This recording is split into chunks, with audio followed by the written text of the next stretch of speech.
If you want to understand why the Knights Templar existed at all, you have to start not with knights and not with monks, but with a road, a very old road, full of dust and danger, winding through the sun-hammered hills of the Levant in the early 12th century.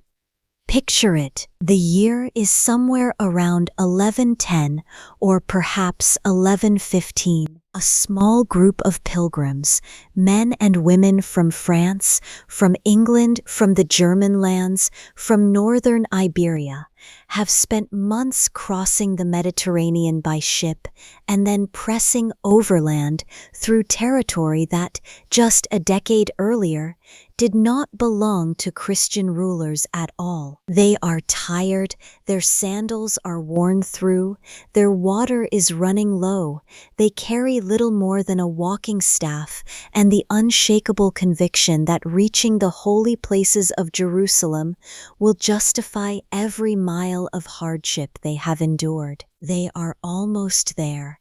They can feel it. The ancient city is close enough that they have begun to make the small mental preparations people make before something they have longed for all their lives actually arrives.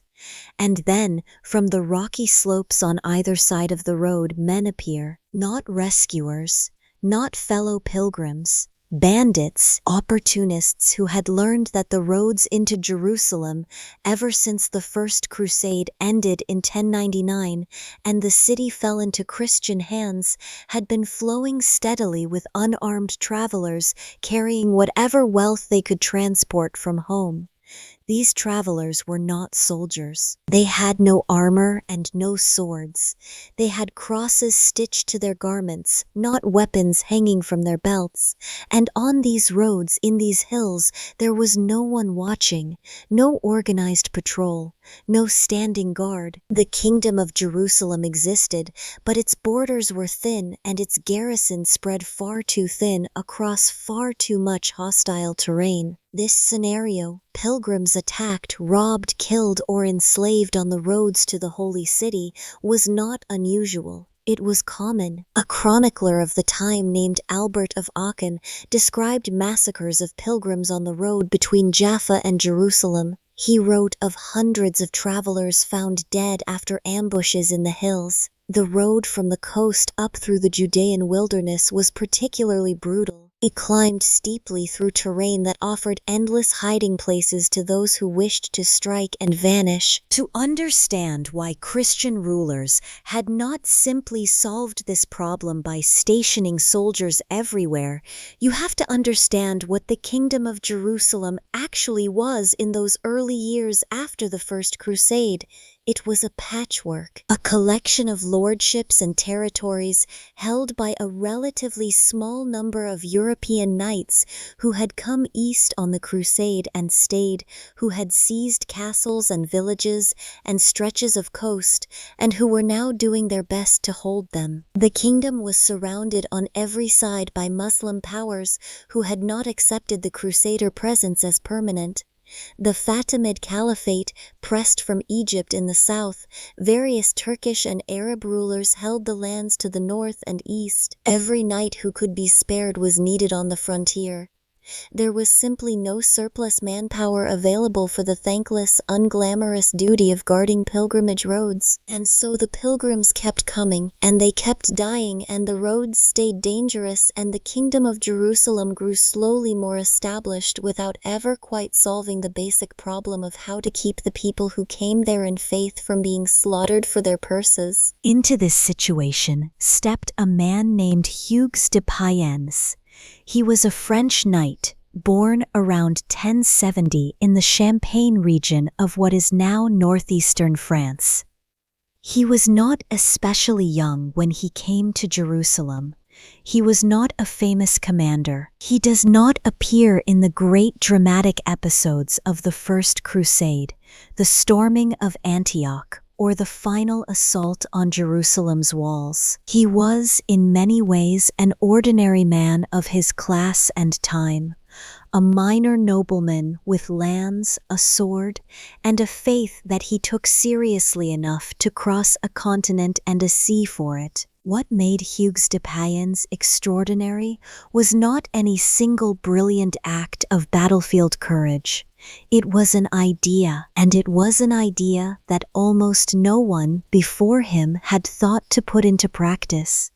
The idea was this: what if a group of knights took monastic vows, the vows of poverty, chastity, and obedience that bound monks to their abbeys, but instead of spending their lives in prayer and agricultural labor behind cloister walls, they spent them on horseback, in armor, riding the dangerous roads, protecting the pilgrims that the church said it cared about, but had largely left to fend for themselves. A warrior monk, a soldier sworn to poverty, a fighting man who had given up personal wealth and personal ambition and directed everything he had, every skill with a sword and every capacity for physical endurance, toward the protection of the vulnerable.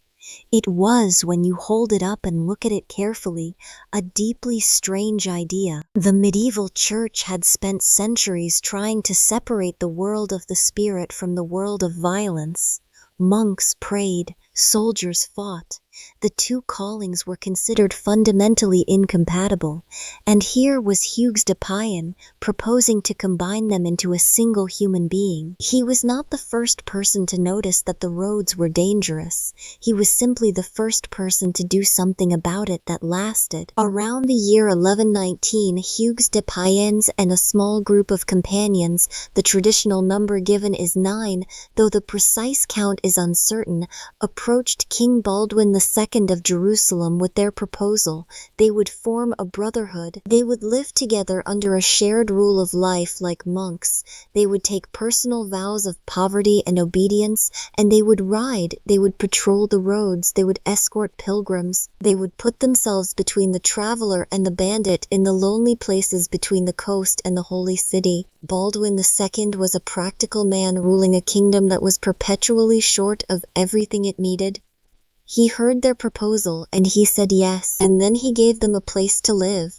The place he gave them was remarkable. The early years of the order were quiet in a way that makes them difficult to dramatize. There were no grand ceremonies, no papal bulls, no richly illuminated charters. There was just a small group of men trying to make a new kind of life work in a landscape that was beautiful and ancient and extremely dangerous. We do not know the names of all 9 of the original brothers with any certainty. Hugues de Payens is the clearest figure. Godfrey de Saint-Omer, another French knight, is mentioned as a co-founder in early sources.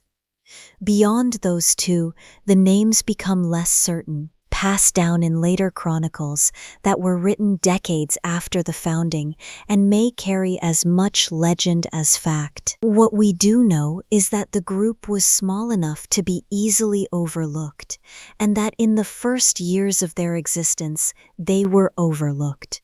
No great wave of donations swept toward them, no flood of recruits arrived at their door. They were a curiosity, not yet a force. What did they actually do in those first years? The honest answer is that we are not entirely sure, because the surviving records from the earliest period are sparse. What the later Templar tradition claimed was that they spent those years patrolling the roads, protecting pilgrims, and generally doing the slow, unglamorous work of making the approaches to Jerusalem safer. There is no reason to doubt that this is substantially true, even if the romantic accounts of later centuries probably exaggerated both the danger they faced and the heroism with which they faced it. What we can say with confidence is that they endured. They survived the first year, and then the second, and then the third, and they did not disband, and they did not give up, and they kept to their vows with enough discipline that the people who encountered them began to take them seriously. A small brotherhood of men who had genuinely given up personal wealth and comfort to spend their lives protecting strangers was not a common sight in 12th century Christendom. It attracted attention, it attracted admiration, and eventually it attracted something even more valuable than admiration. It attracted the attention of Bernard of Clairvaux. Bernard was, by the 1120s, one of the most influential men in Western Christendom. He was a monk of the Cistercian order, a man of ferocious personal discipline and extraordinary rhetorical gifts, whose letters and sermons circulated across Europe, and whose opinion on matters of faith and church policy carried enormous weight. When Bernard said something was good, people listened. When Bernard said something was bad, careers ended. He was not a man whose support could be bought or flattered or manufactured. He gave it on his own terms, and he gave it rarely. When Hugues de Payens traveled to Europe in 1127 to seek official recognition for his brotherhood, Bernard of Clairvaux became their most powerful advocate. In 1129, at the Council of Troyes in the Champagne region of France, appropriately close to the region where Hugues himself had been born, the Church officially recognized the Order of the Temple. It gave them a formal rule, a written code of life that specified what they should wear, how they should pray, what they should eat, how they should behave in battle, and how their internal hierarchy should function. Bernard went further than merely supporting the recognition. He wrote a treatise in praise of the new order that would become one of the most widely read texts of its era. He called it In Praise of the New Knighthood, and in it he articulated with brilliant clarity the idea that Hugues de Payens had been struggling to put into practice. A knight who fought for personal glory, Bernard argued, was a killer and nothing more. A knight who fought for the defense of pilgrims and the holy places, who had given up pride and wealth and the ordinary satisfactions of a nobleman's life, was something entirely different. He was a soldier of Christ, and the killing such a man did in battle was not murder. It was, in Bernard's striking phrase, malicide, the killing of evil, not of men. It was a moral argument that the 12th century found deeply compelling, and it opened a door. After Troyes, after Bernard's endorsement, after the formal rule was written, and the papacy lent its blessing, the Templars began to change, slowly at first, and then with gathering speed, donations began to arrive. Nobles across France and England and other kingdoms gave them land, buildings, income. Younger sons of noble families who had few prospects at home and a genuine longing for the kind of purposeful, disciplined life that Bernard had described so vividly, began to ask how they might join. The order that had scraped by for its first decade with barely enough to feed its members began to accumulate resources. And with resources came the ability to do what they had always intended to do on a larger and more serious scale.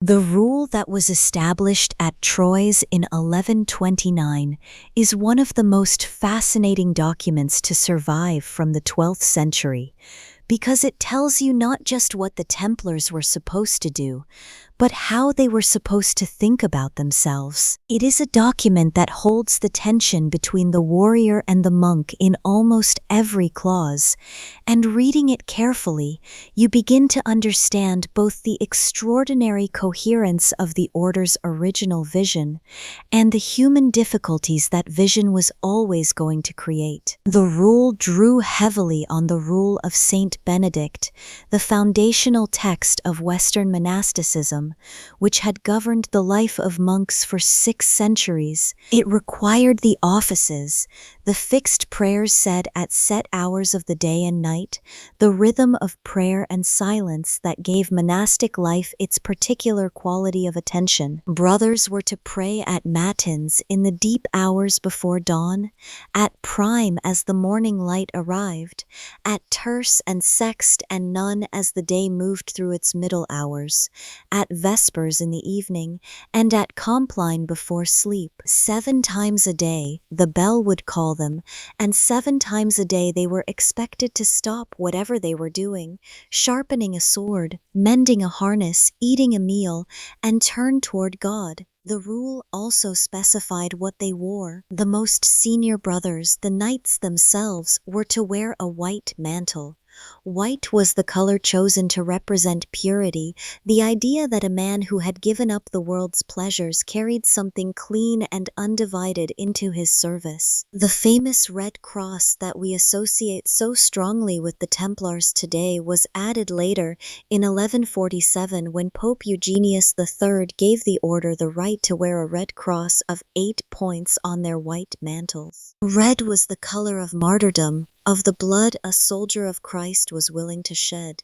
Together, the white and the red said something simple and stark: we are clean of purpose, and we are ready to die. Beneath the knights in the order's hierarchy were the sergeants, men of non-noble birth who served as soldiers and skilled tradesmen, and the chaplains, who were ordained priests responsible for the spiritual life of the community. The rule governed all of them, though with differences that reflected the social realities of the medieval world. Knights slept in dormitories together. They ate in a common refectory, in silence, while a reader read aloud from scripture or devotional texts. They were not permitted to own personal property. Letters from home were read in the presence of the master. The individual was, in theory, dissolved into the community. In practice, of course, human beings are not so easily dissolved. The Templars were not saints. They were men of their time, shaped by a culture that placed enormous weight on personal honor, family loyalty, and the particular pride of the warrior class. The rule is partly a document about an ideal, and partly a document about the reality of managing a large group of armed men with strong personalities and competing loyalties. It had to balance spiritual aspiration with the practical demands of military life. Brothers were forbidden from leaving the formation in battle without permission, a rule that sounds like spiritual discipline, but was in fact basic military common sense.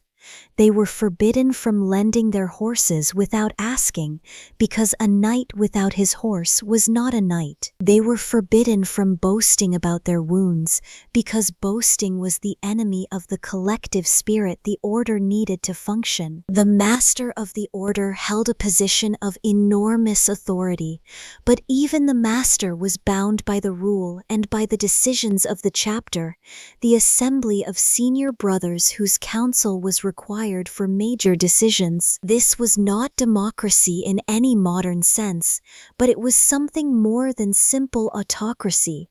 It was an attempt to build an institution that could outlast any single individual, that would not collapse when a great leader died or was captured. And the papacy, recognizing the utility of such an institution, gave it an extraordinary gift: independence.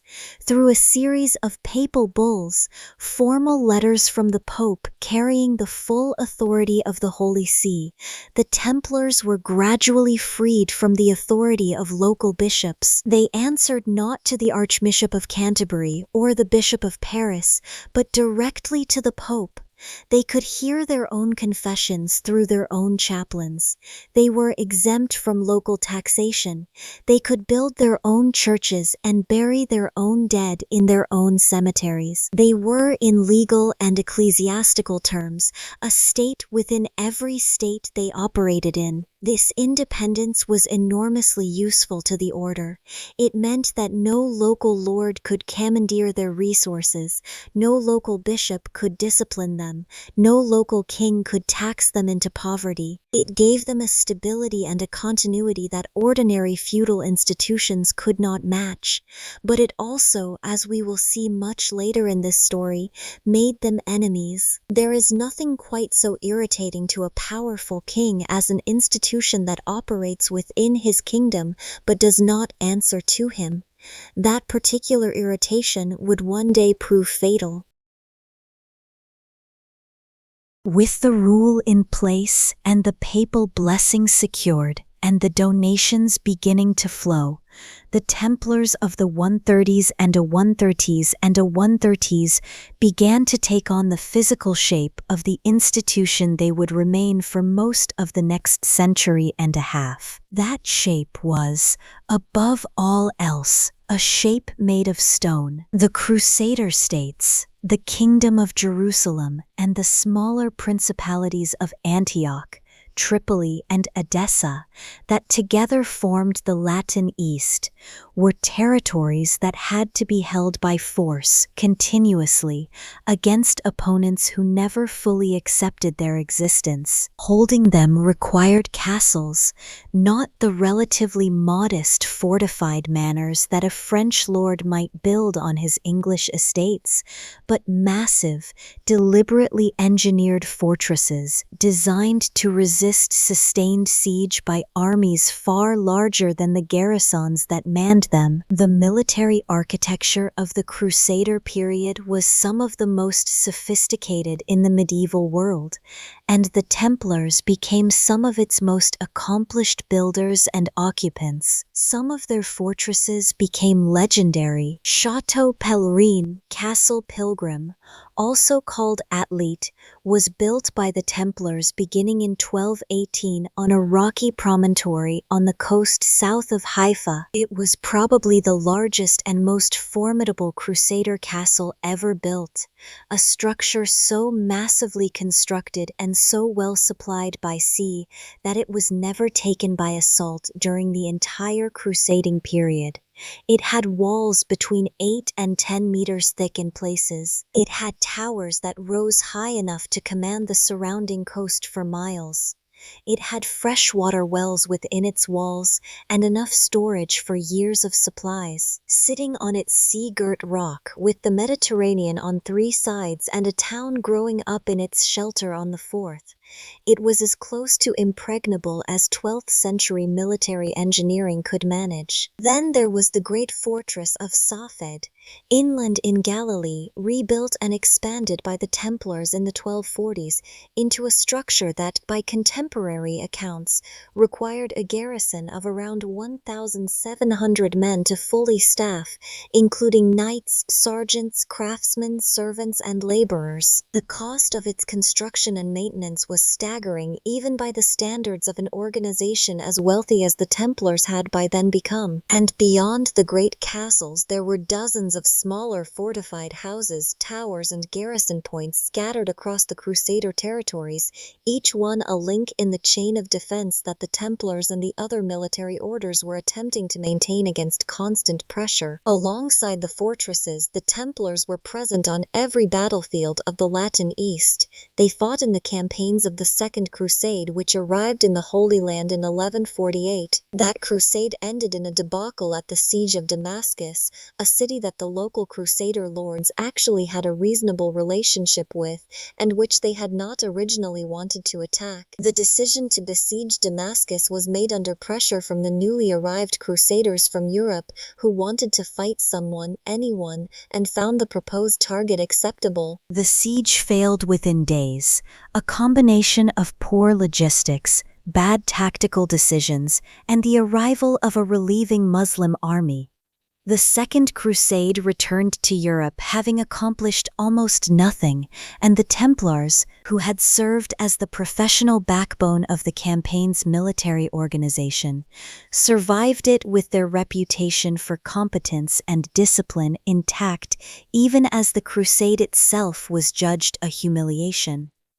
They were present, too, in the smaller, grinding engagements that made up the daily reality of life in the Crusader states, the border raids and counter-raids, the sieges of minor castles, the escorts of supply columns through hostile territory, the ambushes on mountain roads, the swift cavalry actions on the plains of Galilee and along the banks of the Jordan River. This was not the glorious, chivalric warfare of troubadour poetry.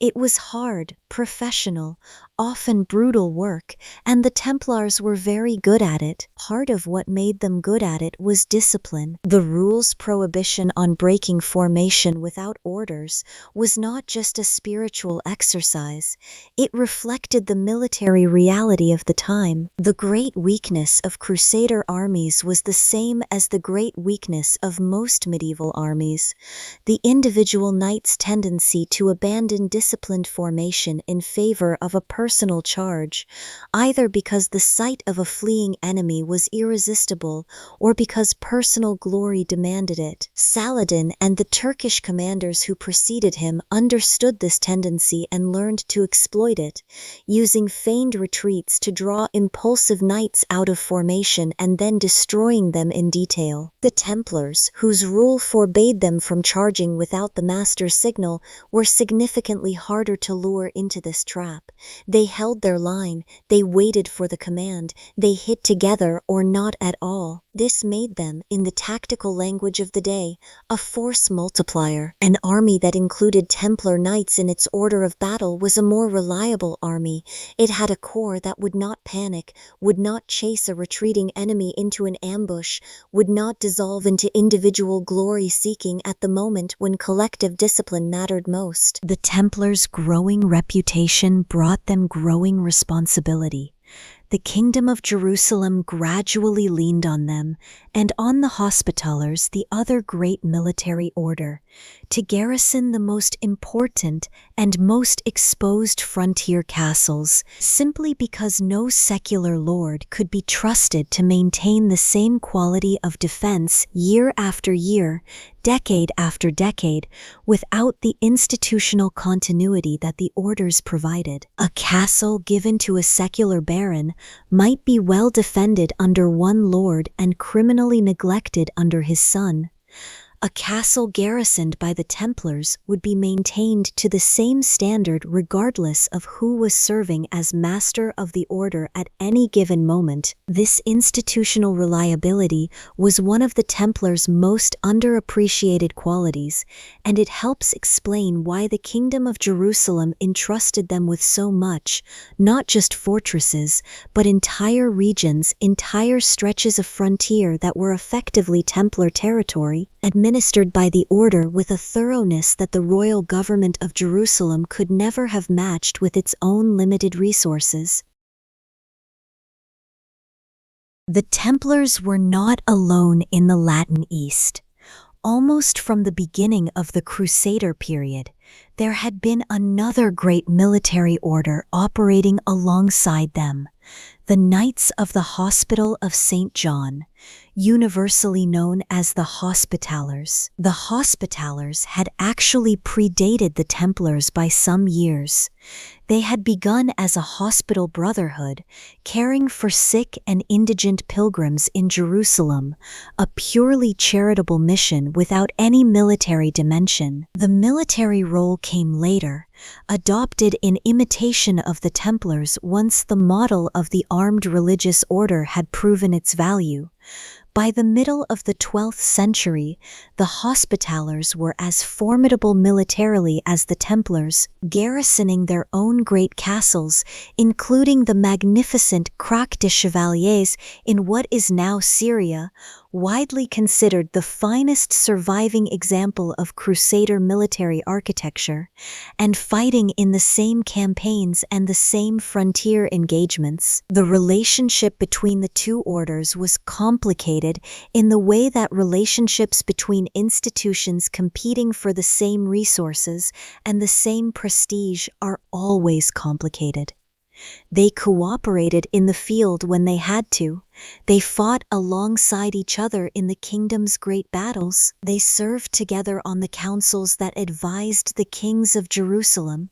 But they also quarreled, sometimes bitterly, over land, over donations, over jurisdiction, over the right to receive rents and tithes from particular villages and churches. Their rivalries could be fierce enough to damage the military effectiveness of the Crusader states, with each order sometimes maneuvering to undercut the other's position at court or in the field. Beyond their relationship with the Hospitallers, the Templars navigated a web of political relationships that was far more nuanced than the simple picture of Christian warriors fighting a holy war against Muslim opponents suggests. The political landscape of the 12th century Levant was not divided into two monolithic blocks, Crusader Christians on one side, Muslim powers on the other. It was a fractal of competing interests, shifting alliances, and pragmatic accommodations that cut across religious lines with an ease that later centuries would find hard to credit. The Templars, as one of the most powerful and permanent military forces in the region, were necessarily involved in all of this complexity. There were Templar commanders who maintained diplomatic relationships with particular Muslim rulers, relationships that sometimes shaded into something resembling friendship or at least mutual professional respect between men who understood each other's military capabilities and preferred to coexist than to fight pointless wars. There were Templars who learned Arabic and served as translators and negotiators. There were also Templars who believed that any accommodation with the enemies of Christ was a betrayal, and who sometimes destroyed diplomatic arrangements that secular Crusader lords had carefully constructed. This tension between the pragmatic demands of living indefinitely in a complex geopolitical environment and the ideological imperatives of a holy war ran through the entire Crusader period. It was not unique to the Templars, but the Templars, as the most powerful and most independent military force in the kingdom, felt it more acutely than most. While the Templars in the Levant were building castles and riding frontier patrols and navigating the complicated politics of the Crusader states, the order was simultaneously expanding in a direction that is easy to overlook when you focus only on the famous story of the Holy Land. They were going west. The Iberian Peninsula in the 12th century was fighting its own version of a holy war. The Christian kingdoms of the north, Leon, Castile, Aragon, Portugal, Navarre, had been pushing southward for generations against the Muslim states that held the center and south of the peninsula. This campaign, which historians call the Reconquista, would continue for 3.5 centuries more before it reached its conclusion in 1492. In the 12th century, it was very much an ongoing and uncertain struggle, with Christian and Muslim territories interleaved in complicated patterns and the frontier shifting back and forth with the fortunes of war. The kings of these Christian kingdoms recognized immediately the potential value of an institution like the Templars. Here was a disciplined, professional military force that would garrison frontier castles indefinitely, that did not need to be bribed or cajoled into taking on dangerous postings, and that came with the prestige and legitimacy of papal approval. Beginning in the 1120s and 1130s, Templar commanderies appeared across northern Iberia, and the kings of Aragon, Castile, and Portugal began granting them frontier fortresses that they needed held, but lacked the manpower to hold themselves. The role the Templars played in Iberia was somewhat different from their role in the Levant. In the Holy Land, they were primarily a defensive and patrol force, holding the existing territory of the Crusader states against external pressure. In Iberia, they were more actively involved in the expansion of Christian territory, participating in campaigns that pushed the frontier southward, helping to colonize the newly conquered territories, building the administrative and agricultural infrastructure that turned military conquest into stable possession. They established their Iberian headquarters at various points over the course of the 12th century, with Portugal eventually developing a particularly strong Templar presence, a fact that would have interesting consequences centuries later when the order was suppressed in most of Europe, because Portugal handled the suppression differently from other kingdoms, and the Portuguese Templars survived, in a transformed legal form, as the Order of Christ. But the westward expansion of the Templars was not limited to Iberia. By the middle of the 12th century, Templar commanderies and preceptories had spread across virtually every Christian kingdom in Europe. There were Templar houses in England, in Scotland, in France, in the German lands, in Italy, in Hungary, in the crusading territories along the Baltic coast. The Temple Church in London, a round church built in imitation of the Church of the Holy Sepulchre in Jerusalem, still stands today, one of the most direct physical traces of the order's presence in England. In Paris, the great Templar complex known as the Temple, a walled enclosure with a tall tower that rose above the rooftops of the city, was one of the most visible landmarks of the medieval capital. These European houses were not fighting establishments in the way that the castles of the Holy Land were. They were economic engines.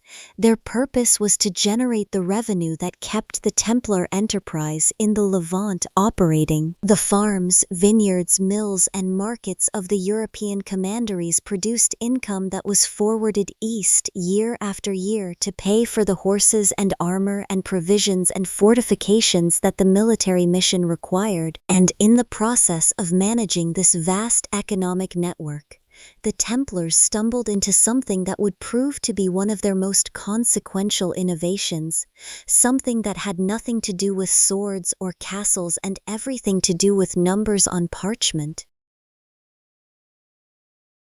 Sometime in the 12th century, the exact date is uncertain, and it probably happened gradually rather than through a single invention. The Templars began offering a service to pilgrims and travelers that had not previously existed in any organized form. The problem they were solving was simple and serious. A pilgrim preparing to travel from London to Jerusalem faced a logistical nightmare. The journey was long, expensive, and extremely dangerous. Carrying large amounts of gold and silver coin on your person for the duration of such a journey was practically an invitation to be robbed. But you needed money at the other end for food, for lodging, for offerings at the holy places, for the 100 incidental expenses of a long journey through foreign lands. The Templars had a solution. You could deposit your valuables at the Templar house near your home in England.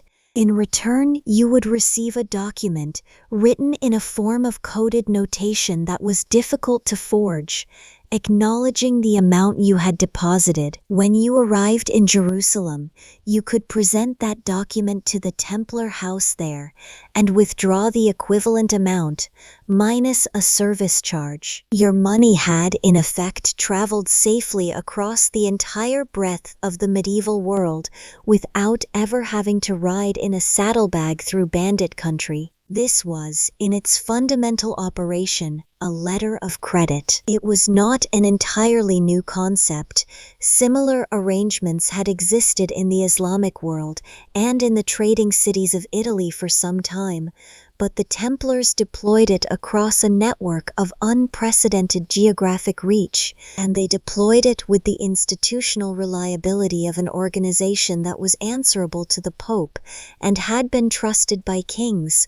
When a Templar gave you a receipt, you could trust that the Templar house at the other end of the world would honor it. From this beginning, the Templars' financial operations grew in complexity and scope with remarkable speed. They began holding deposits for wealthy clients who were not pilgrims, kings and nobles who found it useful to have a secure, trustworthy institution to look after their portable wealth. They began making loans. They began managing the collection and transfer of papal revenues, acting as the church's financial agents across wide territories. They became, in some kingdoms, the managers of the royal treasury itself, the people who actually handled the physical coin and kept the accounts of governments that lacked the administrative capacity to manage their own finances reliably. In England, the Templars held the crown jewels at various points. In France, King Philip II, Philip Augustus, used the Templar treasury in Paris as a de facto national bank for much of his reign. The financial expertise they accumulated over the course of the 12th century was extraordinary, and by the early 13th century, the Templars were sophisticated enough financial operators to make loans structured with what we would today recognize as interest, though they were careful, for theological reasons, to frame these arrangements in ways that technically complied with the Church's prohibition on usury. The breadth of the Templar financial network, stretching from Ireland to Armenia, from Scandinavia to the edge of the Sahara, was unlike anything that had previously existed in the Christian world. It was not a modern bank.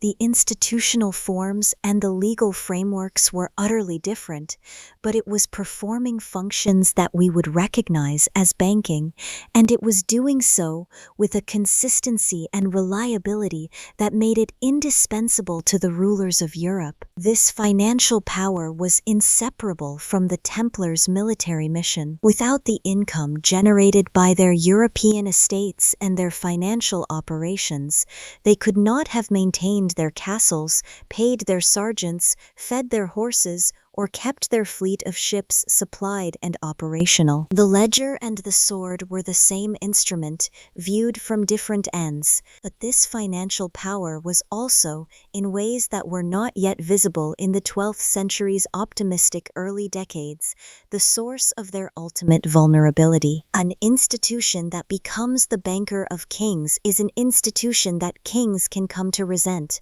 An institution that holds royal treasuries is an institution that a king in debt might look at with a particular dangerous kind of calculation. That calculation would come, but not yet. By the middle of the 13th century, the Knights Templar were, by almost any measure, one of the most powerful institutions in Western Christendom. The numbers involved, though difficult to establish precisely from medieval records, were impressive. Estimates suggest the order had as many as 15,000 to 20,000 members in total at its height, including not just the fighting knights, but the sergeants, chaplains, servants, craftsmen, agricultural workers, and various associated lay members who made the institution function. They held hundreds of properties across Europe and the Levant. Some estimates put the number of their castles and commanderies at around 870 at the order's peak. Their fleet operated in the Mediterranean, with enough capability to transport crusading armies and supply their eastern possessions. Their financial operations spanned the continent. Their churches rose in the round style associated with the Church of the Holy Sepulchre in a dozen European cities, a visible symbol of their connection to the holy places that ordinary people could see and touch. They were, in the imagination of medieval Christendom, the embodiment of crusading idealism given institutional form, the warriors of God who had kept the roads to Jerusalem passable and the Holy Land in Christian hands. And yet, beneath the surface of this impressive edifice, forces were accumulating that would, within a few decades, tear the entire structure down. The first and most fundamental problem was the military situation in the Levant itself. The Crusader states, despite the Templars and the Hospitallers and the periodic arrival of new crusading armies from Europe, were losing ground. The Muslim world, which had been fragmented and mutually hostile in the decades immediately after the First Crusade, was slowly consolidating. Saladin, the Kurdish general who unified Egypt and Syria under his rule in the 1170s, represented a qualitative change in the strategic situation that the Crusader states had never previously faced, a single powerful ruler commanding the resources of both Egypt and Syria simultaneously, capable of concentrating force in a way that no previous Muslim ruler of the region had managed. The Templars understood the threat clearly.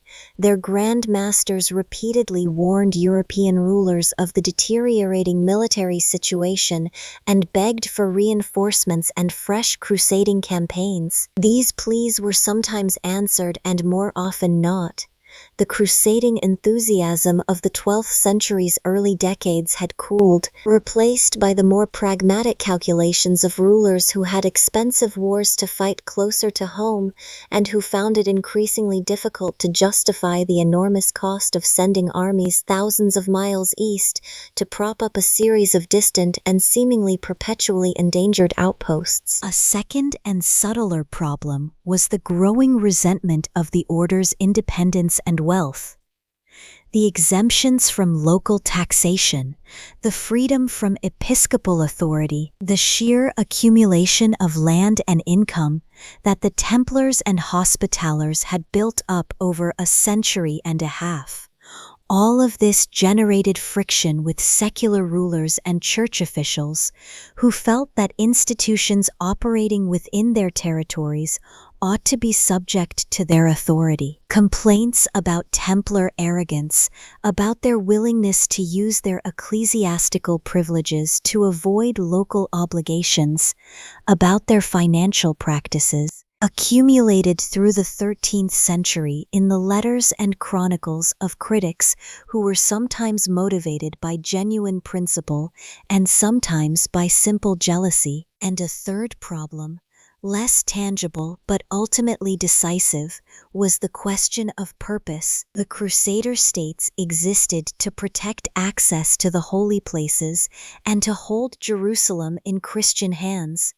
If the Templars failed to do that, if Jerusalem fell, if the Latin East shrank and finally collapsed, what was the order for? A military institution defined by a specific mission loses its most basic justification if that mission fails. The Templars' extraordinary wealth and independence, which had been tolerable when they were the sword arm of Christian civilization in the East, would become much harder to justify if the East was lost. The crisis came suddenly, and it came on a hill above a dry lake bed in Galilee on a July afternoon in 1187.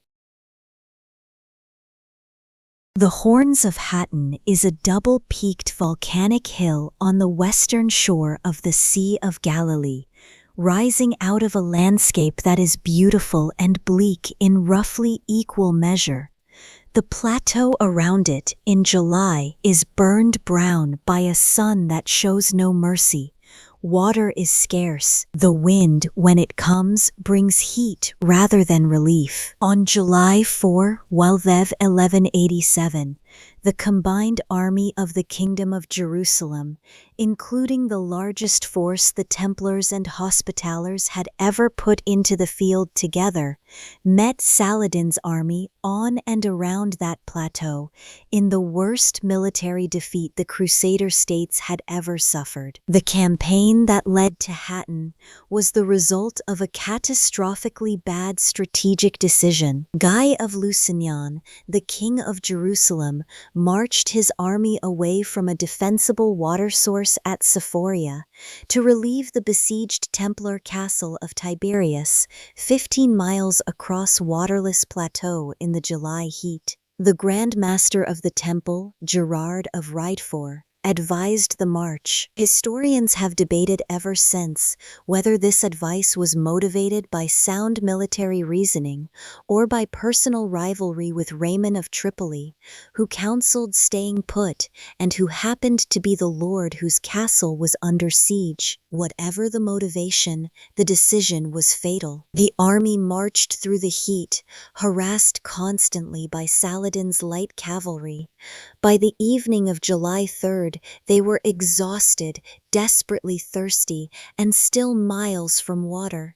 Saladin surrounded them on the plateau.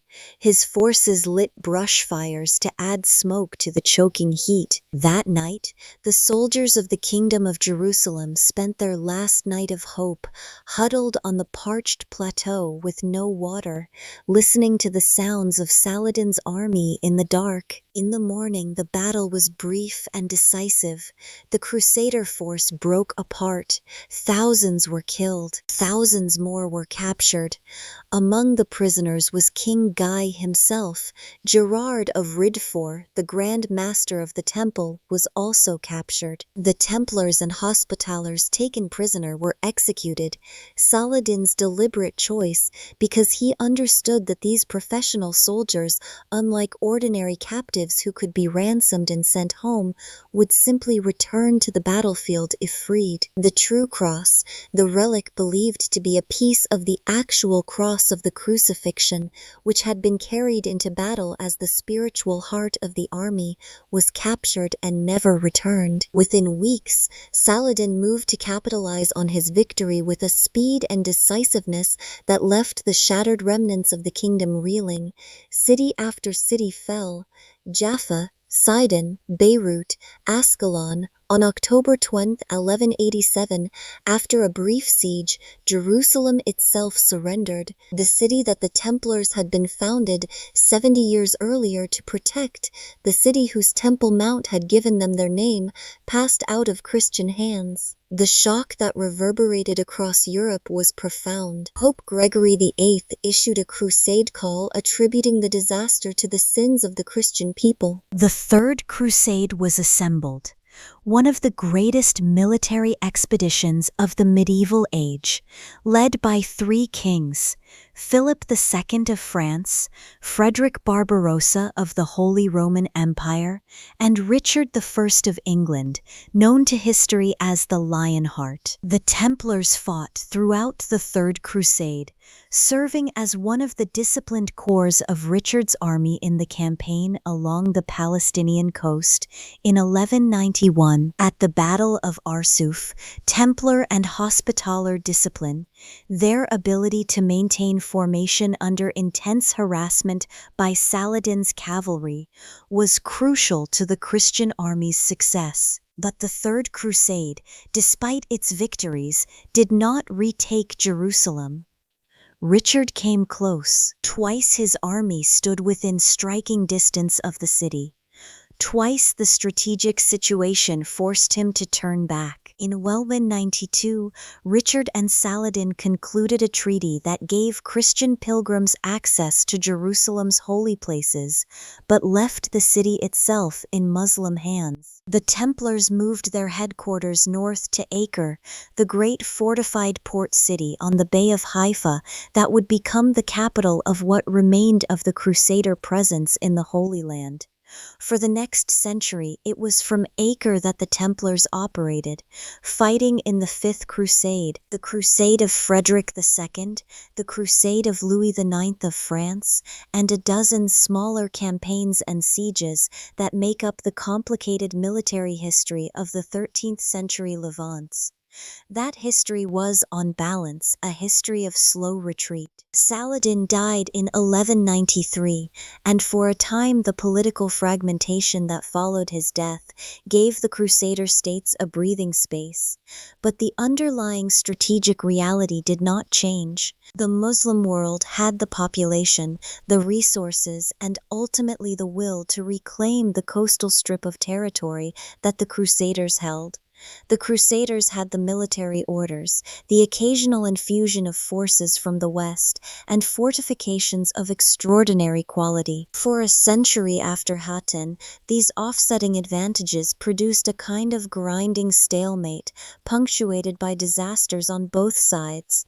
The final disaster came in 1291. The Mamluk Sultan Khalil laid siege to Acre with an army that contemporary sources describe as enormous, perhaps as many as 160,000 soldiers, though medieval numbers are notoriously unreliable.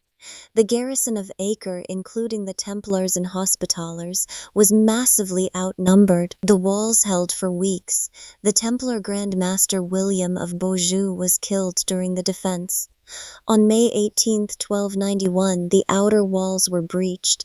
Fighting in the streets was brutal. The Templar headquarters held out the longest, the great Templar Tower at the harbor's edge, packed with refugees, until it too finally fell. The remaining Templars evacuated by sea to the island of Cyprus. They left behind in Acre the graves of brothers who had served in the Holy Land for a century and 3/4, the ruins of churches and commanderies, and the entire physical infrastructure of an enterprise that had defined their identity since the beginning. The Holy Land was gone. The island of Cyprus, sitting in the eastern Mediterranean, some 150 miles from the coast of the Holy Land, became the Templars' base after the fall of Acre. It was not an unfamiliar place to them.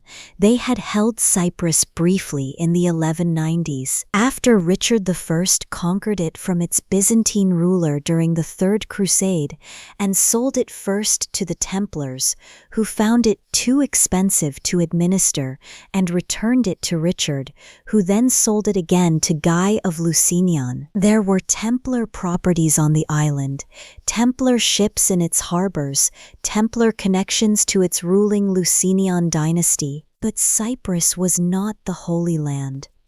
And the loss of the Holy Land was not merely a military setback, it was an existential crisis for an institution whose entire reason for existence was defined by its relationship to a specific geographical and spiritual reality. The Templars and the Hospitallers and the other military orders had been created to serve a particular purpose in a particular place. The rule of the Templars did not describe a portable institution with a flexible mission.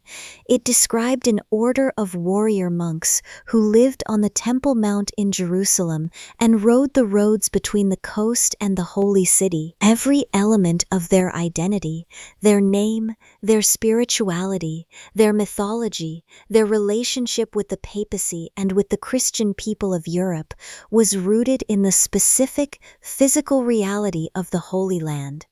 Without it, what were they?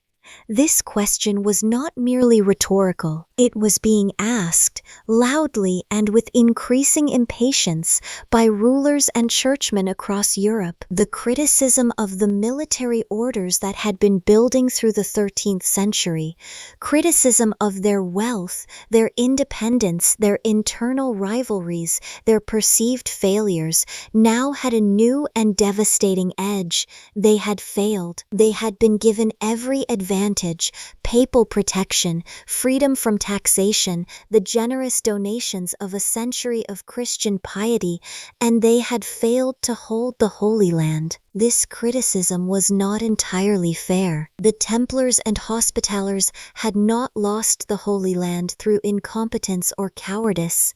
They had held it for as long as it could be held with the resources available to them against opponents who had the demographic and economic advantages of ruling far larger and more populous territories. The fundamental problem was not military but political. The inability of European Christendom to sustain the level of commitment in men and money that would have been necessary to hold the Levant permanently. But fairness has never been a reliable guide to how institutions are judged. The Templars were the most visible symbol of crusading military power in the popular imagination of Europe. When the Holy Land was lost, they bore the blame. The Grand Masters of the early 14th century responded to this crisis in the way that institutions typically respond to existential criticism. They proposed a new crusade.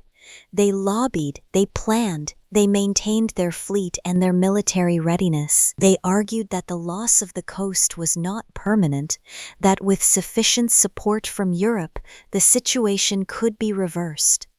Grand Master Jacques de Molay, who took office in 1292, was particularly committed to this position. He traveled to Europe repeatedly, met with popes and kings, proposed strategic plans, and pressed for the kind of serious crusading commitment that had not been forthcoming for decades. He was not taken seriously.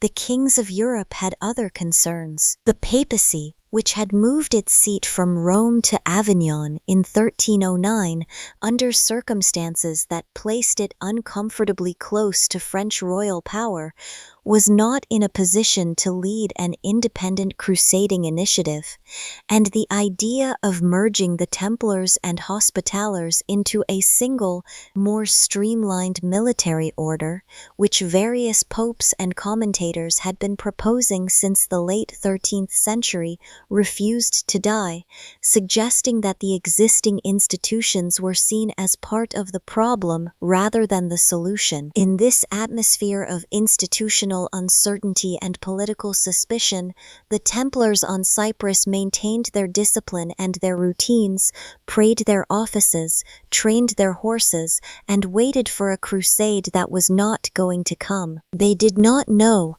on that sun-bright island in the eastern Mediterranean, what was being prepared for them in the colder, darker precincts of the French royal court.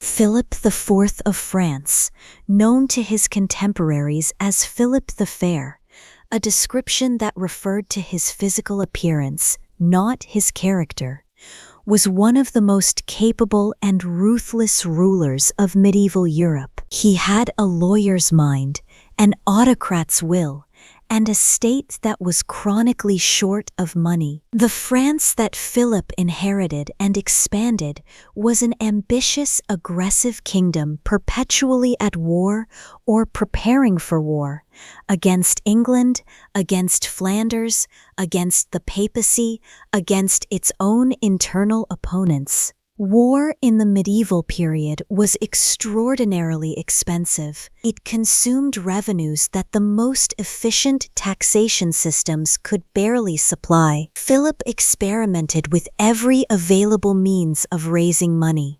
New taxes on clergy and laity alike, debasement of the coinage, expulsion of Jewish communities whose property could be confiscated, expulsion of Italian banking families for similar reasons. He was not squeamish about the methods he used to fill the royal treasury. The Templars had been his bankers. More than that, they had been the bankers of the French crown for generations, managing the royal treasury in Paris from their great fortified complex in the city. Philip owed them money, a significant amount, accumulated through the costs of his various wars and the chronic shortfall between his revenues and his ambitions. But there was something more personal in Philip's relationship with the Templars than the simple mathematics of debt. In 1306, a Paris mob, furious about the debasement of the coinage, rioted against the king. Philip, to protect himself, sought refuge in the nearest fortified building large enough to offer security.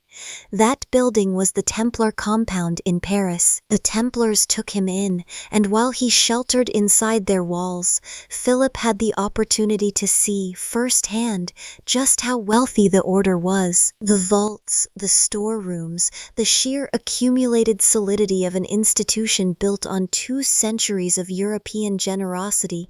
All of it was visible to a king who was, at that moment, hiding from his own people because he had run out of other options. What Philip thought sitting in the Templar compound while the mob howled outside, we cannot know for certain, but what he did in the months and years that followed suggests that the visit crystallized something that had perhaps been forming in his mind for some time. He needed money. The Templars had money.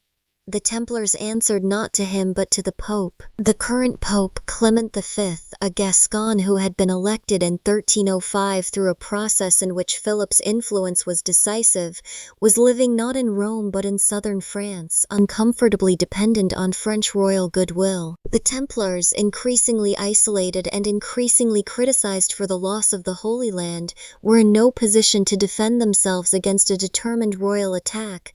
The opportunity was there. Philip, who had never shown much reluctance to use extraordinary means to achieve his ends, began to build a case. The charges that his agents assembled against the Templars over the course of 1307 drew on older rumors and accusations that had circulated intermittently about the order for decades. They alleged that the Templars' secret initiation ceremony included a denial of Christ, a ritual spitting or trampling on the cross.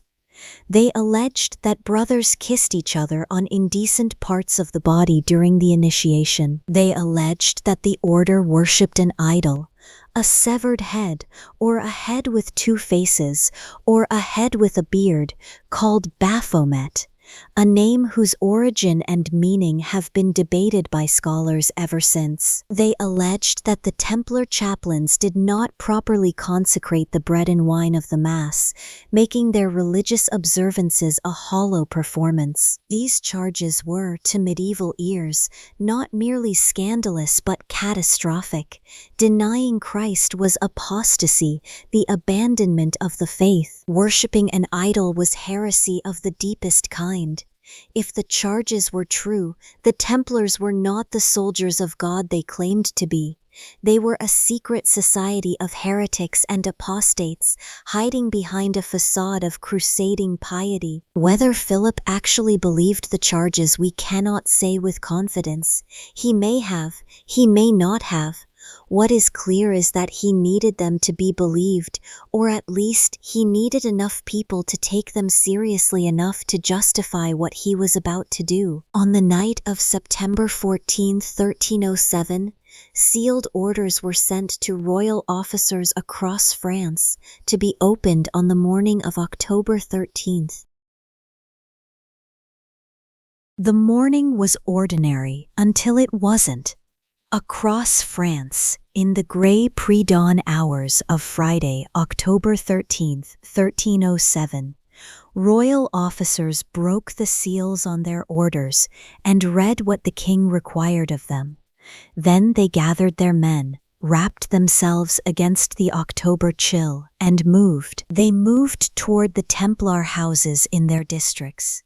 Some of those houses were large fortified commanderies with walls and towers, and the kind of physical presence that would make a less determined force hesitate. But Philip had planned carefully, and he had the element of surprise, and the Templars, whatever their military capabilities on a battlefield, were not expecting their own king, in whose kingdom they had lived and worshipped and banked for generations, to come for them in the night. The arrests were swift and, by medieval standards, remarkably well coordinated. Across France, simultaneously, brothers were roused from their beds or from early morning prayer and taken into custody. The Grand Master Jacques de Molay himself was in Paris, having been summoned there by the Pope, or so he believed, for discussions about a new crusade. He was arrested along with his companions. The great Templar Tower in Paris, which had loomed over the city for generations as a symbol of the order's permanence and power, was now a prison. Philip issued a proclamation explaining the arrests to his subjects. It rehearsed the charges in vivid, shocking detail, designed to outrage and to preempt any sympathy for the Templars before the full story could be heard. The Templars, the proclamation claimed, had been discovered to be heretics of the worst kind, apostates who denied their savior behind closed doors while wearing the cross of the Crusader in public. Pope Clement V was furious, or at least he performed the appearance of fury. Philip had acted without papal authorization, arresting members of an order that answered directly to the Holy See. This was a profound breach of canonical procedure. Clement wrote to Philip demanding an explanation and protesting the violation of his authority. But Clement's anger, whatever its sincerity, quickly ran into the realities of his situation. He was not in Rome, he was in Poitiers, within the sphere of French royal influence, with no military force of his own and no realistic prospect of compelling Philip to do anything Philip did not wish to do. His outrage was noted, and then, in the weeks and months that followed, it was quietly managed into acquiescence. In the meantime, the interrogations began.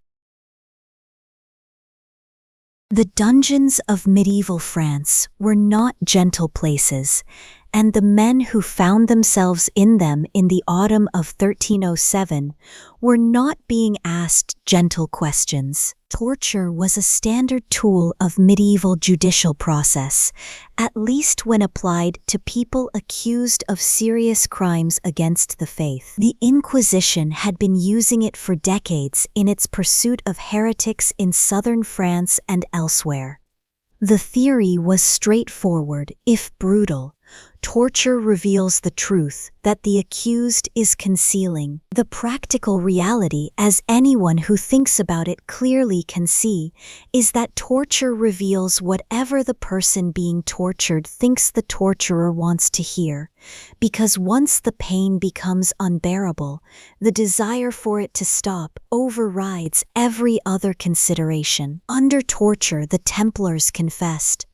Brother after brother admitted to the charges that had been laid against them. They had denied Christ during their initiation. They had spat on the cross. They had participated in improper kisses.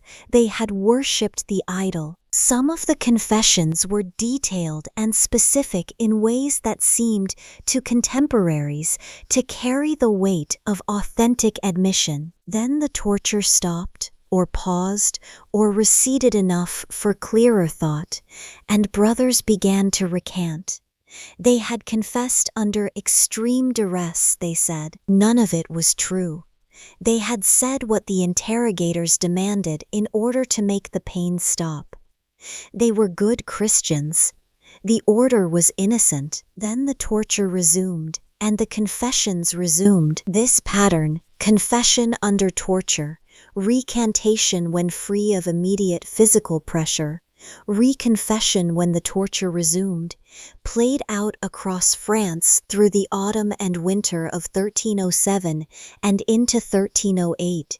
It was not a process designed to find the truth. It was a process designed to produce documents that said specific things, and it largely succeeded in producing those documents at the cost of enormous human suffering. The papal response evolved slowly toward accommodation with Philip's goals. Clement issued a bull in November 1307 instructing other Christian rulers to arrest the Templars in their territories and seize their property.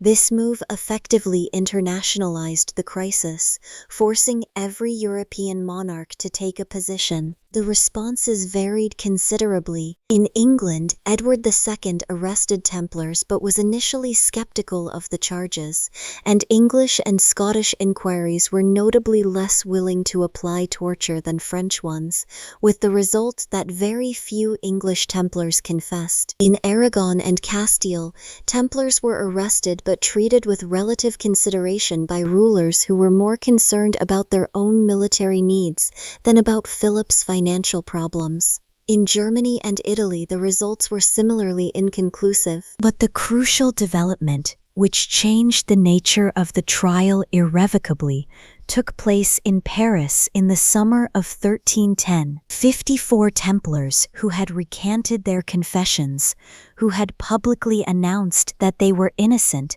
and that the order was innocent, were declared relapsed heretics and burned alive. In medieval law, a person who confessed to heresy, received absolution, and then denied their confession, was considered to have relapsed into the heresy they had initially admitted. The punishment for relapse was death. The burning of 54 brothers on a single day effectively ended meaningful resistance within the order. After that day, most of the surviving Templars who had recanted returned to their confessions and stayed there. There is one remarkable footnote to the trial that deserves careful attention. In 2001, a historian named Barbara Frail, working in the Vatican Secret Archives, discovered a document known as the Chinon Parchment. This document, which dates from August 1308, records that papal investigators, including the Cardinal of Santa Sabina and 2 other senior church officials, secretly interrogated Jacques de Molay and several other leading Templars at the castle of Chinon. According to the parchment, the cardinals concluded that the Templar leaders were guilty not of heresy but of something more limited, violations of the order's rule, and the specific ritual abuses described in the initiation ceremony. Crucially, the cardinals granted the Templar leaders absolution, reconciling them to the church, and formally clearing them of the charge of heresy. This document, if authentic, and most scholars who have examined it believe it is suggests that the papal investigators who actually spoke directly with the Templar leadership privately concluded that the order was not heretical. Whatever happened in the initiation ceremony, whatever the strange ritual denials and the oddly performative elements of the induction rite meant, they did not constitute apostasy or heresy in the judgment of the men who heard the evidence directly. The public trial and the public verdict went differently, but the Chinon Parchment suggests that the destruction of the order was, at its core, a political act rather than a judicial one. The men who held the genuine ecclesiastical authority to judge whether the Templars were heretics concluded privately that they were not. The men who held the political power to destroy them proceeded anyway.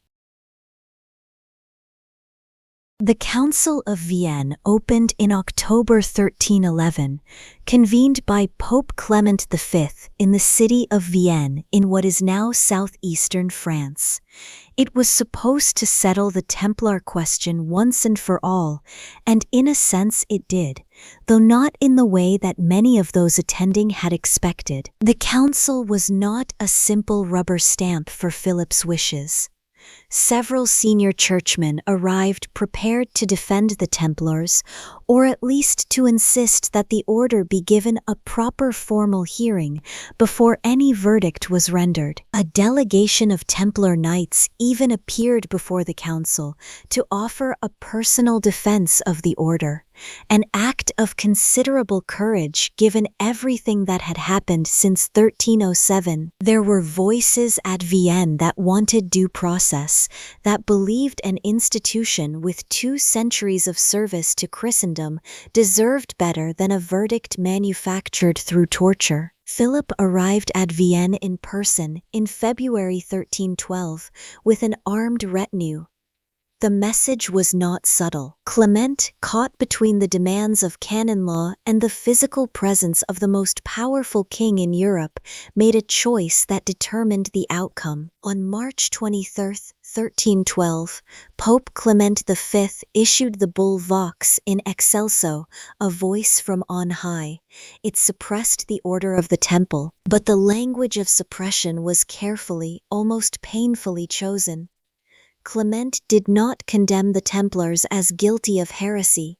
He did not issue a formal judicial verdict of guilt. He suppressed the order by way of apostolic ordinance and provision, an administrative act rather than a judicial one, on the grounds that the order had been rendered so infamous by the scandals of the trial that it could no longer serve its purpose, even if all the charges were false. This was a legal distinction of enormous importance, though it brought the individual Templars trapped within its consequences very little comfort. Clement was effectively saying, "We are not saying the order was guilty, we are saying the order is finished." The difference mattered in canon law. It did almost nothing to help the men whose lives the dissolution destroyed. The question of the Templars' property was settled in a separate bull, ad providum, issued in May 1312. In principle, the Templar properties across Europe were to be transferred to the Knights Hospitaller, the other great military order, on the theory that property given for the defense of the Holy Land should continue to serve that purpose. In practice, the transfer was incomplete and contested. Philip of France retained effective control of most French Templar property, arguing that his costs in conducting the trial, the arrests, the interrogations, the imprisonments, should be reimbursed from the confiscated assets. Other monarchs made similar arguments with similar results. The Hospitallers received significantly less than the letter of the papal directive promised them. Individual Templars who had confessed and not relapsed were to be treated with relative clemency, given pensions, allowed to live in former Templar houses, or absorbed into other religious orders. Brothers who had denied the charges entirely were in a more difficult position. Brothers who had relapsed into heresy after confessing faced the full consequences of that legal status. The Order of the Temple ceased to exist as a legal entity. After nearly 2 centuries, from 1119 to 1312, it was over, almost over. Jacques de Molay had been Grand Master of the Knights Templar since 1292. He was, by 1314, an old man. Estimates of his age at death range from his 60s to his early 70s, who had spent the better part of 7 years imprisoned in various French royal facilities, subjected to interrogation, forced to watch the burning of 54 of his brothers, and compelled through whatever combination of physical and psychological pressure the French crown could bring to bear to confess to things that he may or may not have believed were true. He had confessed, he had recanted, he had confessed again. In December 1313, a commission of 3 cardinals was convened in Paris to deliver formal sentence on de Molay and 3 other senior Templar leaders, Geoffrey de Charny, the preceptor of Normandy, Hugues de Payens, the visitor of France, and Geoffrey de Gonneville, the preceptor of Aquitaine. The expected outcome was that the 4 men would be sentenced to life imprisonment, a grim fate but not the worst available under medieval law for those who had confessed to heresy and not relapsed. What happened instead was unexpected. When the sentence was announced publicly on a scaffold erected outside the Cathedral of Notre-Dame de Paris on March 18, 1314, Jacques de Molay spoke. And what he said was not the submissive acceptance of a broken man. He declared that the crimes attributed to the order were false. He declared that the confessions extracted from himself and his brothers were lies, produced by torture and fear. He declared the Order of the Temple innocent. Geoffrey de Charny, standing beside him, made the same declaration. In the eyes of medieval law, this was relapse into heresy, the most serious act a previously confessing heretic could commit. The cardinals withdrew to deliberate. That same evening, by order of Philip IV of France, Jacques de Molay and Geoffrey de Charny were taken to a small island in the Seine, the Île des Juifs, the island of the Jews, a tiny strip of land near the western tip of the Île de la Cité, and burned alive. Contemporary accounts describe de Molay dying with composure, maintaining his declarations to the end. A later tradition, elaborated and almost certainly embellished in the centuries after his death, claimed that from the flames he called out to Philip IV and Pope Clement V to appear before God's judgment within a year. Clement died in April 1314, about a month after the execution. Philip died in November 1314, about 8 months after it. Both deaths were the result of illness. Clement had been ill for years, and Philip died following a hunting accident that caused internal injuries. Whether these deaths were within a year of de Molay's execution depends on how precisely you count the months, and whether they constituted any kind of divine response to a dying man's curse is, needless to say, a matter of individual belief rather than historical fact. What is documented is that Jacques de Molay died refusing to accept a judgment he believed was unjust.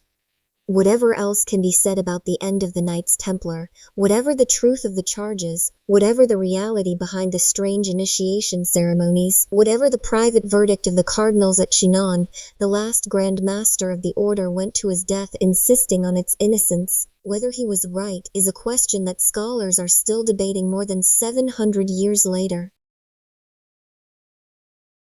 When an institution as powerful and mysterious as the Knights Templar collapses suddenly and dramatically, with sealed royal orders, pre-dawn arrests, lurid accusations, secret confessions, and a Grand Master burning on an island in the Seine, the human imagination does not simply accept the official explanation and move on. It fills the gaps, it asks questions that the official record leaves unanswered. It invents and it embellishes, and it passes the embellishments down through the generations until they become, in the popular mind, as solid as documented fact. The legends that grew up around the Templars are numerous enough to fill many volumes, and most of them share a common feature. They are almost entirely unsupported by contemporary evidence. Take the legend of the Templar treasure. When the royal officers arrived at the Paris Temple on the morning of October 13th, 1307, they reportedly found less wealth than Philip had anticipated. The great vaults of the richest military order in Christendom were not as full as expected. Where had the money gone? The obvious explanations that much of the order's wealth was not held in coin, but in land and property, which could not be quickly moved, and that news of the impending arrests may have leaked in the days before they occurred, have never entirely satisfied the imagination. The more exciting explanation is that the Templars knew what was coming and dispatched their most portable and most precious holdings by sea in the dead of night to some unknown destination. Related to this story is the legend of the Templar fleet. The order did maintain a significant fleet, operating out of their port at La Rochelle on the Atlantic coast of France. No Templar ships appear in the records after October 1307. From this documented disappearance, a legend was born that the fleet sailed before the arrests and carried the Templar treasure, and perhaps also the Holy Grail, the Ark of the Covenant, and various other items of incalculable sacred significance, to a secret location, most often identified in modern retellings as Scotland or Portugal or a hidden island in the Atlantic. There is no contemporary evidence for this story. None. No eyewitness account, no charter, no chronicle mentions a Templar fleet sailing in secret before or after the arrests. The ships simply are not mentioned again after 1307, which might indicate many things, including the very mundane possibility that they were seized quietly by French royal officers and the records of the seizure did not survive, or that they dispersed to other ports and their subsequent history simply likely was not documented. Silence in the historical record is not evidence of a great mystery, it is usually evidence of the imperfect survival of medieval documentation. Then there is Friday the 13th. The popular belief that the superstition about Friday the 13th derives from the arrest of the Templars on October 13, 1307 is one of the most widely repeated historical factoids of the modern age. It appears in novels, films, television documentaries, and internet articles without hesitation. It feels satisfying and logical, a great injustice committed on a specific date, the memory of that date lingering in the cultural subconscious as a warning. The problem is that there is no evidence that Friday the 13th was considered an unlucky date until centuries after 1307. Medieval Europeans did consider Fridays generally unlucky. Christ had died on a Friday, and the number 13 carried negative connotations in some contexts. But the specific combination of the two, the particular superstition about Friday the 13th as a day of special danger, does not appear clearly in the written record until the 19th century. The connection to the Templar arrests appears to be a modern invention, not a medieval memory. It is a story about history that was itself invented much later and then projected backward to give it ancient weight. The Holy Grail connection is similarly a product of imagination rather than documentation. The Grail tradition in medieval literature was well established before the Templars achieved their greatest fame, and the Great Grail romances of the 12th and 13th centuries, Chrétien de Troyes, Wolfram von Eschenbach, The Anonymous Quest of the Holy Grail, draw on Celtic and Christian mythological traditions that have nothing to do with the Templars. The connection between the two was made much later, primarily in the 18th and 19th centuries, by writers who found the combination of crusading warriors and mystical relics irresistible. What the Templars actually possessed in the way of relics was significant. They had accumulated sacred objects over 2 centuries in the Holy Land, as any major religious institution in that region would have, but there is no evidence they held anything resembling the Grail, whatever the Grail is supposed to be. The relics they are known to have possessed were much more ordinary objects of medieval piety, fragments of the True Cross, relics of saints, devotional objects of the kind that every church and monastery in Christendom collected and treasured. The legends, in the end, tell us more about the people who created and perpetuated them than they do about the Templars themselves. They tell us about the human need to find hidden order in historical catastrophe, to believe that something of such apparent power and permanence could not simply have been destroyed by the grubby mechanics of royal debt and political manipulation. They tell us about the attraction of the secret, the conviction that behind the visible surface of events, a deeper and more significant truth is always waiting to be discovered by those who look carefully enough.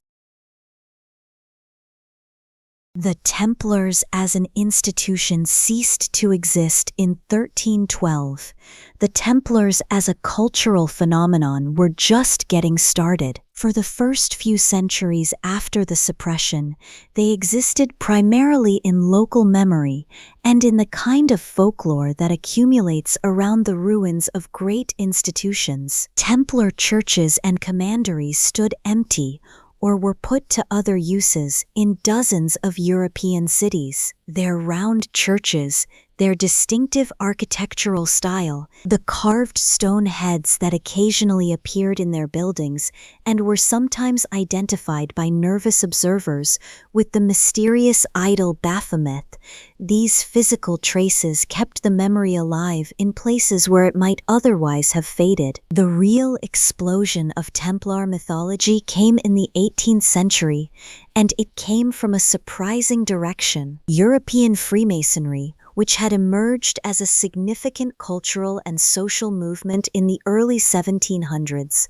began, particularly in France and Scotland, to develop elaborated ritual systems that incorporated medieval imagery. Various Masonic bodies began to claim descent from or connection to the medieval military orders, and the Knights Templar proved especially attractive for this purpose. Their combination of secrecy, military discipline, crusading idealism, and dramatic downfall made them perfect raw material for the kind of elaborate mythological narrative that these new fraternal organizations were constructing. In the degree systems of the York Rite of Freemasonry, particularly in the United States and Britain, the Knights Templar degree became and remains one of the higher degrees of the system. Men who receive this degree take on a ceremonial identity as Templars, pledge themselves to the defense of the Christian faith,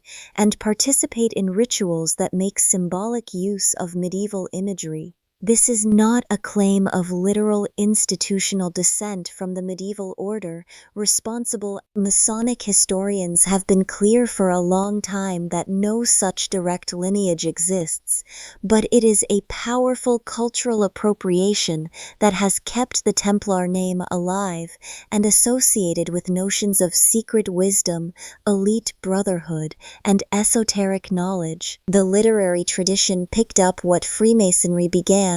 The 19th century produced a wave of historical novels and popular histories that romanticized the Templars, presenting them as keepers of ancient secrets, holders of sacred relics, and victims of a terrible injustice whose true significance the world had not yet understood. Sir Walter Scott's novel Ivanhoe, published in 1819, featured a villainous Templar as one of its central antagonists, and the novel's enormous popularity helped cement the image of the Templars as a sinister, secretive, morally compromised order, powerful, mysterious, and dangerous. The 20th century added new layers.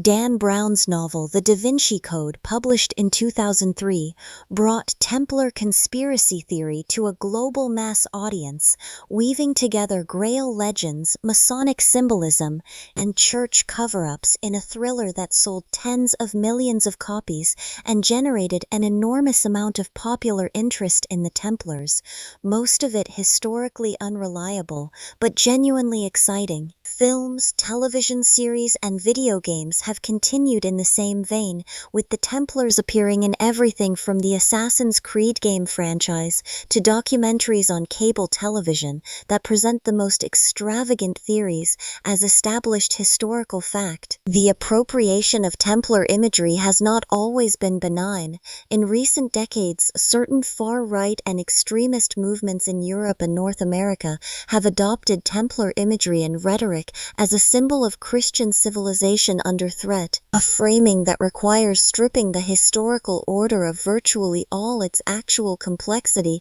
and repurposing it as a banner for a modern ideological project that the medieval brothers would have found utterly incomprehensible. Anders Behring Breivik, the Norwegian terrorist who killed 77 people in 2011, claimed in his manifesto to be a Templar knight.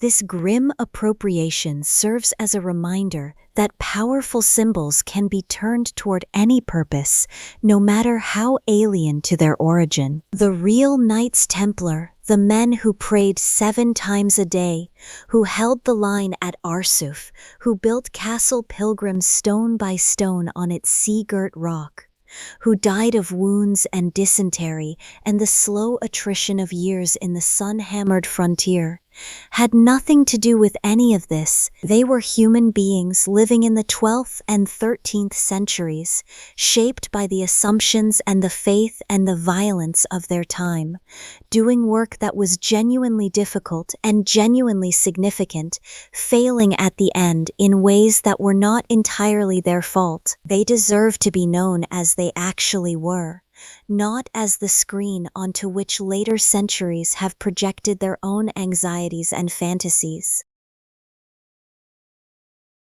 So what is left? When the legends are set aside and the myths are quieted, and you look at what the Knights Templar actually were and actually did. Quite a lot, as it turns out. For nearly 2 centuries, the Templars provided the Crusader states with something they could not have sustained without them: professional military continuity. The kings and barons of Jerusalem came and went, died in battle, returned to Europe, fell into political disputes with their neighbors. The Templars remained. Their castles were maintained to a consistent standard. Their patrols continued. Their institutional memory preserved hard-won tactical knowledge across generations of leadership. In a military environment where continuity and professional expertise were the difference between survival and collapse, the Templars were indispensable. The Latin East lasted as long as it did partly because of them. Their financial innovations were equally consequential. The system of credit transfer they developed, the letter of credit, the deposit receipt, the trans-European network of accountable financial agents, contributed to the broader development of medieval European finance in ways that historians are still tracing. They were not the inventors of banking in any simple sense, but they were among the institutions that demonstrated on a large scale that a reliable, trustworthy financial network could operate across vast distances and multiple political jurisdictions, and that demonstration had lasting influence on the commercial revolution of the high medieval period. Their network of commanderies and preceptories also served as vectors for the transfer of agricultural and architectural knowledge across Europe. Templar farms introduced improved techniques in multiple regions. Templar builders constructed roads and bridges. The physical infrastructure they built and maintained was a genuine contribution to the development of the territories where they operated. And their story, the arc of foundation, purpose, achievement, catastrophe, and destruction, tells us something important and enduring about the relationship between institutional power and political vulnerability.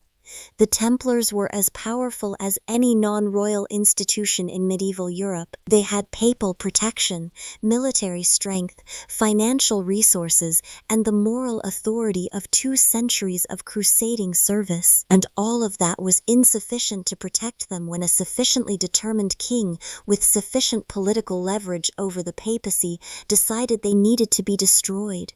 The lesson is not a comfortable one. Power that does not ultimately answer to a political authority can always be challenged by one. The independence that protected the Templars for generations also made them a target, because independence from ordinary accountability is always resented by those who hold the formal reins of power, and resentment plus opportunity plus financial desperation produces a combination that institutional solidity cannot always withstand. They were also simply human.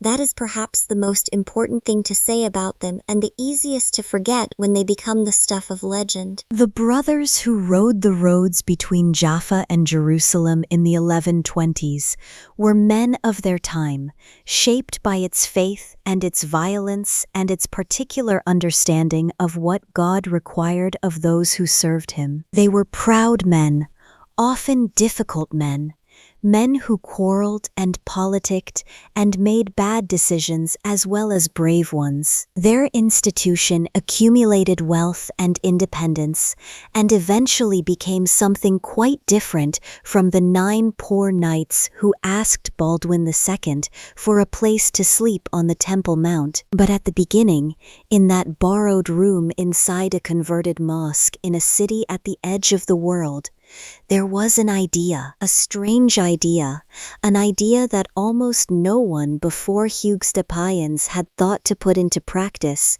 an idea that said the sword and the prayer were not incompatible, that the most dedicated service to others required giving up the things that most people spend their lives accumulating. That idea, whatever became of it in the centuries of wealth and power and eventual catastrophe that followed, was genuine, and it was enough at the beginning to change the world. The ruins of their castles still stand in the coastal hills of modern Israel and Lebanon, in the sun-bleached landscapes of central Spain, in the green countryside of England and France. Some are well preserved enough that you can walk through the rooms where brothers prayed and ate and sharpened their swords by lamplight.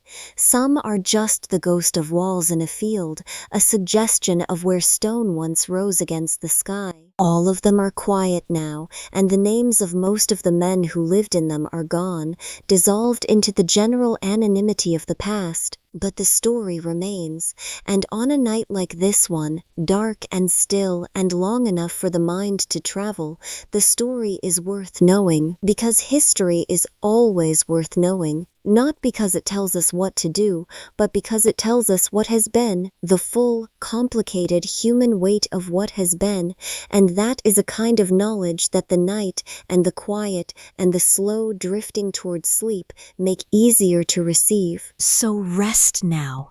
Let the white mantles fade back into the darkness where the past lives. Let the stones of Château Pèlerin settle in the sea wind. Let the fires that burned on the Île des Juifs go cold. Let Jacques de Molay, that stubborn old man, have his peace at last. You have traveled a long way tonight, and you have arrived. If this journey through one of history's most extraordinary stories settled something in you, if it gave your mind something good to rest against, please consider leaving a like. It takes a moment, and it means a great deal. And if you would like to return to this quiet place, to follow other long roads through the past, to let other old stories carry you gently towards sleep, then subscribe to Dreamtime Documents. We will be here in the dark with more. Good night.